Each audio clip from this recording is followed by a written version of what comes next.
آج ہم انشاءاللہ عالم برزخ کی زندگی کے متعلق مختصر سی بات کریں گے۔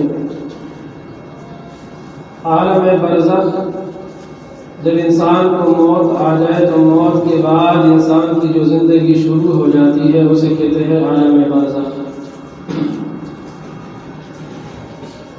انسان جو ہے مختلف مراحل سے گزرتا ہے۔ سب سے پہلی زندگی اس کے ماں کے پیٹ کے اندر 9 مہینے تک وہ ماں کے پیٹ کے اندر رہتا ہے۔ پھر وہ دنیا کی زندگی کوئی زیادہ جی لیتا ہے، کوئی جو ہے کچھ دن جی لیتا ہے، لیکن دنیا بھی ایک زندگی ہے جسے دار العمل کہتے ہیں، عمل کرنے کی جگہ۔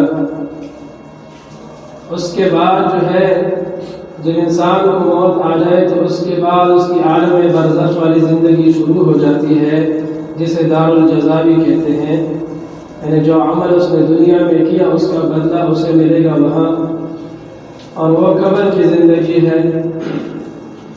اس کے بعد جب قیامت آ جائے تو پھر حشر کا میدان، آخرت کی زندگی۔ اس کے بعد جو ہے یا تو جنت ہے یا جہنم ہے۔ تو موت کے بعد جو زندگی شروع ہوتی ہے اسے کہتے ہیں عالم برزخ۔ اور حدیث میں آتا ہے، حضور نبی کریم صلی اللہ علیہ وسلم کا ارشاد ہے، انما القبر روضۃ من ریاض الجنہ او حفرۃ من حفر النار، کہ قبر یا تو جنت کے باغوں میں سے ایک باغ ہے یا جہنم کے گڑھوں میں سے ایک گڑھا ہے۔ یعنی قبر کو مٹی کا ڈھیر نہ سمجھو، یہ ایک مٹی کا ڈھیر ہے۔ بعض لوگ یہ سمجھتے ہیں کہ بس یہ دنیا سے چلا گیا، اس کو مشکلات سے نجات مل گئی، چلا گیا، حالانکہ حقیقت میں اصل نظام تو موت کے بعد شروع ہوتا ہے اس کا، جو اس کی دنیاوی زندگی پر منحصر ہے۔ اگر اس نے اپنے رب کو راضی کیا دنیا میں، اللہ کے احکام، حضور نبی کریم صلی اللہ علیہ وسلم کے سنت کے مطابق اپنی زندگی گزار دی، تو قبر کی زندگی جو ہے اس کی خوبصورت ہو جائے گی، قبر اس کے جنت کے باغ میں سے ایک باغ بن جائے گا۔ لیکن اگر کوئی انسان اپنے رب کو ناراض کر دے، اپنے خواہشات کے مطابق زندگی گزار دے، تو اس کی قبر کی زندگی خراب ہو جائے گی، قبر اس کے لیے جہنم کے گڑھوں میں سے ایک گڑھا بن جائے گا۔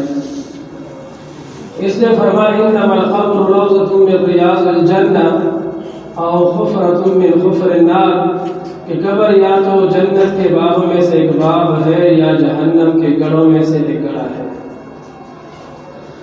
حضرت براء بن عازب سے روایت ہے، وہ رسول اللہ صلی اللہ علیہ وسلم سے روایت کرتے ہیں کہ ایک مرتبہ حضور نبی کریم صلی اللہ علیہ وسلم سلسلہ کلام میں مردے کے ثواب و جواب اور عالم برزخ قبر کے ثواب اور عذاب کا تذکرہ کرتے ہوئے فرمایا کہ اللہ کا مومن بندہ اس دنیا سے منتقل ہو کر جب عالم برزخ میں پہنچتا ہے، یعنی قبر میں دفن کر دیا جاتا ہے، تو اس کے پاس اللہ کے 2 فرشتے آتے ہیں، وہ اس مردے کو بٹھاتے ہیں، پھر اس سے پوچھتے ہیں کہ تیرا رب کون ہے؟ وہ کہتا ہے میرا رب اللہ ہے۔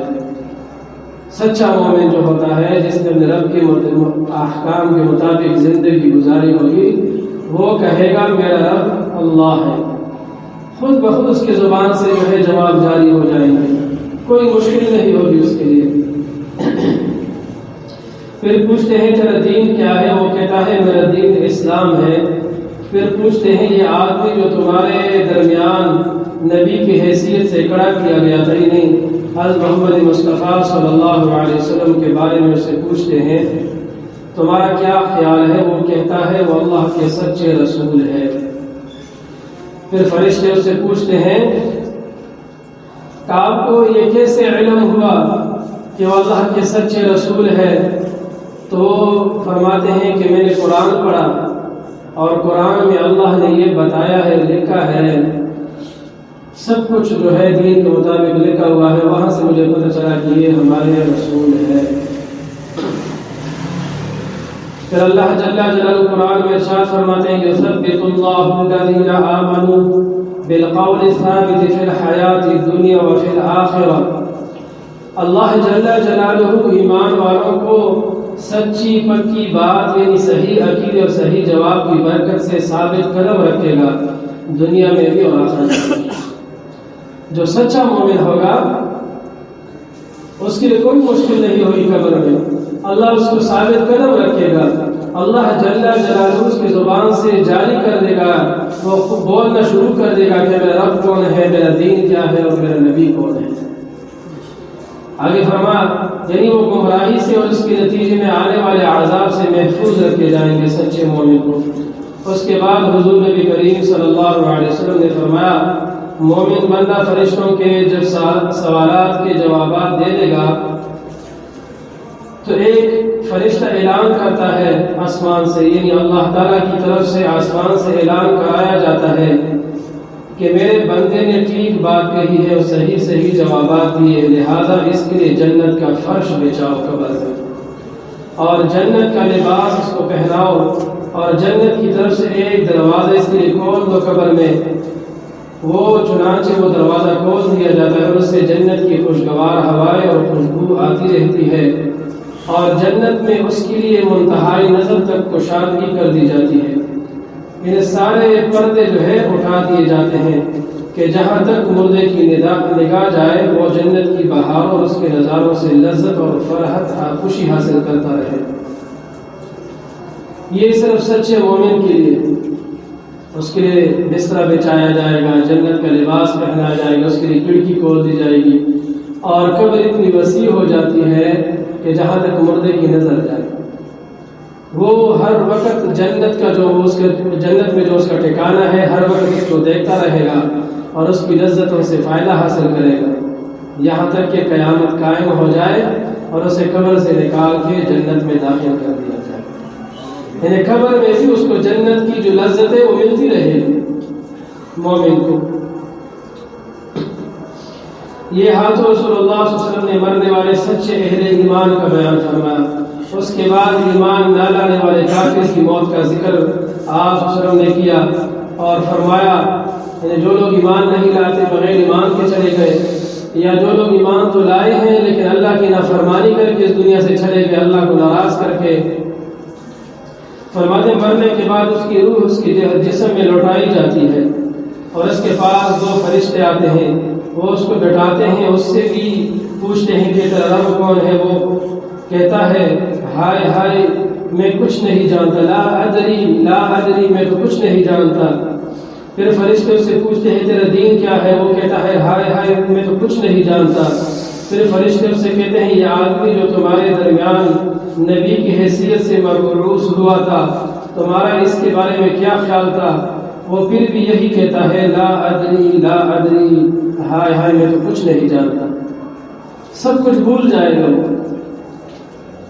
اسے کچھ پتہ نہیں ہوگا۔ اس سوال و جواب کے بعد آسمان سے ایک فرشتہ اعلان کرتا ہے اللہ تعالیٰ کی طرف سے کہ اس نے جھوٹ کہا، اس نے فرشتوں کے سوال کے جواب میں اپنا بالکل انجام ظاہر کیا، اس نے یہ ظاہر کسی کو جانتا ہی نہیں ہے، حالانکہ حقیقت میں سب کچھ جانتا تھا۔ یہ دنیا میں سب کچھ جانتا تھا کہ دین کیا ہے، اللہ کون ہے، رسول کون ہے، اس کے باوجود بھی اس نے اللہ کی نافرمانی کی، اپنے خواہشات کے مطابق زندگی گزار دی اور اب یہ ایسے ظاہر کر رہا ہے جیسے اسے کچھ نہیں جانتا، یہ جھوٹ کہہ رہا ہے۔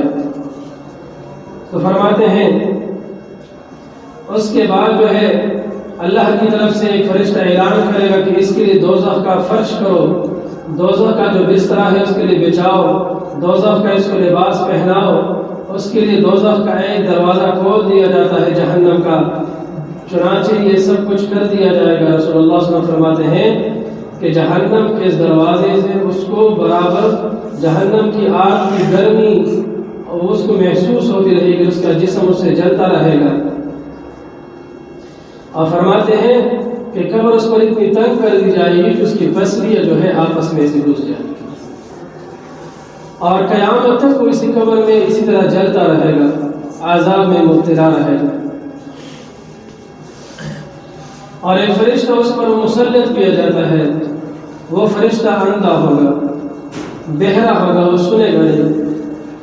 کیونکہ جب مردے کو عذاب دیا جاتا ہے تو حدیث میں آتا ہے کہ مشرق سے مغرب، شمال سے جنوب، انسان اور جنات کے علاوہ ہر مخلوق اس کی چیخ و پکار کو سنتا ہے جب وہ چیختا ہے۔